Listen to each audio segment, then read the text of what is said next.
With Deputy CMS Administrator and Medicare Director Chris Klomp.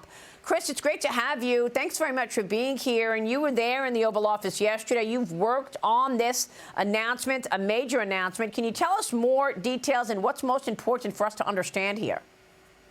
Maria, I'm so excited to be here, and I can't wait to talk about yesterday's historic announcement. It was truly the single most significant announcement related to drug pricing in the history of our country. But it was more important than that. This was President Trump fighting for the forgotten man. This was about fairness. This was a story of haves and have-nots. And the president has known this, and yesterday was yet another promise fulfilled, using his most favored nation tools, not just to lower drugs, but to increase access, to increase affordability, and to declare war officially on obesity. This thing that is plaguing our country, that affects 40% of Americans, that's the driver of half of chronic disease, that consumes more than $1 trillion of healthcare spend a year. And then, frankly, until this year, with President Trump and Secretary Kennedy and the Make America Healthy Again agenda, we've been losing that war. Well, that stops yesterday. That was the significance of yesterday's event from the Oval Office. Yeah, and these GLP-1 drugs are not just about getting skinny, right? I mean, the reason that this is so monumental is because these drugs are helpful in a lot of other areas for our health, right? That's exactly right. Sometimes I think people mistake that this is just about losing weight to get skinny. It's not. This is about making America fitter, making America healthier, about reaching our full potential. You can't reach your full potential if you aren't healthy. Right now, obesity is a major driver of all sorts of cardiometabolic risk. It leads to hypertension, it leads to heart attacks, it leads to all sorts of adverse events. Taking these drugs not just reduces weight, it reduces the incidence of this. We're expecting a 20% reduction in cardiovascular events across the country. We're expecting, to be fair, over 130 million pounds of weight loss by this time next year in the midterms. But it's more than that. This is about Americans being healthy again, about being outside, about a grandmother being able to hold her grandchildren longer, about a grandfather not having his knees hurting, about a son or a daughter being able to engage in all of the activities that they want. But up until this point, unless you were on the Upper East Side of Manhattan and you could afford these drugs, the drugs weren't going to those who needed them most, they were going to those who could afford them most. And that's not fair, and that's not what the president wants. And that's really the basis of his most favored nation strategy in general.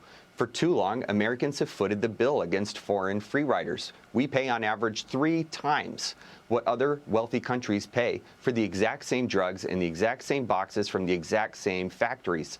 That's not fair. At the meantime, we're funding half of global research and development in the pharmaceutical industry. We cover more than half of revenue. We're more than 65% of the profit. And yet, for the privilege of doing all of that, of leading the world in pharmaceutical innovation, we still pay 3 times what everyone else pays. And so the president knows this wasn't fair, and he made a deal. And the reality is the pharmaceutical companies have known this for a long time as well. But the gig is up. They want it to change.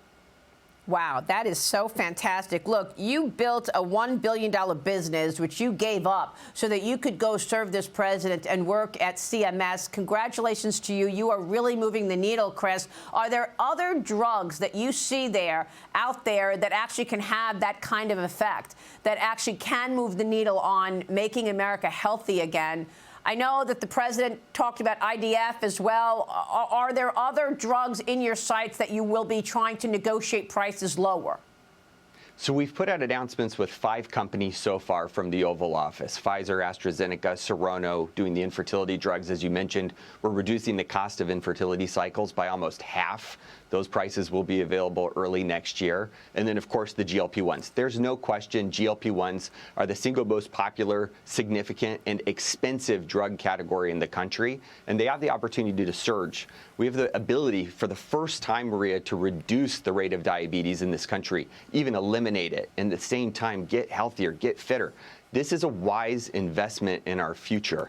This isn't about just reducing drug prices. This is about improving productivity. It's about strengthening our economy. It's about reducing cost. We expect tens of billions of dollars of savings annually, on top of the fact that we're just spending our money smarter. Right now, we already pay for diabetes drugs on Medicare. We spend billions of dollars. We've cut the price so significantly on those that now we're able to expand access for obesity, spending the exact same money. This is a budget-neutral exercise, spending taxpayer dollars more wisely. We'll do this exact same thing under the president's direction with every single pharmaceutical manufacturer on the planet. So we expect all drugs to be repriced at most favored nation levels. Yeah, and this is also addressing one of the most important issues for the American people right now, and that is affordability. Chris, let me get you real quick. Explain to us most favored nations. I know that the U.S. will pay the lowest price out there, right? That's right.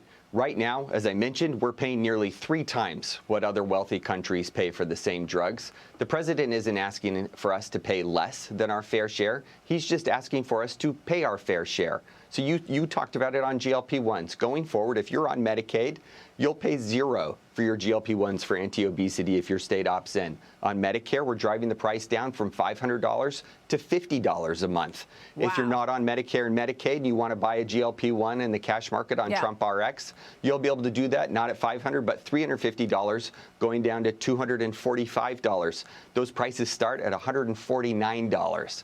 This is a mass amount of reduction, but it is really about increasing affordability. You've got people in Mississippi, you've got people in my home state, in Idaho, that need access to these drugs that haven't been able to get access to these drugs. That's what most favored nation is all about. Again, this is about the forgotten man. This is the president fighting for everyone to ensure that we have equal access to the same life-saving medications that every American needs.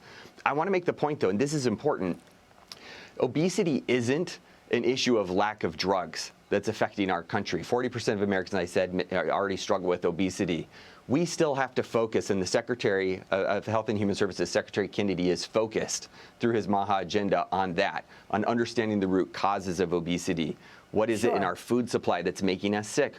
Why aren't we as active as we should be? Why do we have a lack of accountability? What are we going to do to change those things? And we're making progress against that. But this is another tool, this is another arrow in our quiver that makes a difference right now, that can wipe out hundreds of billions of dollars of healthcare spend per year. And we desperately need to do it. Healthcare grows 3% faster than GDP.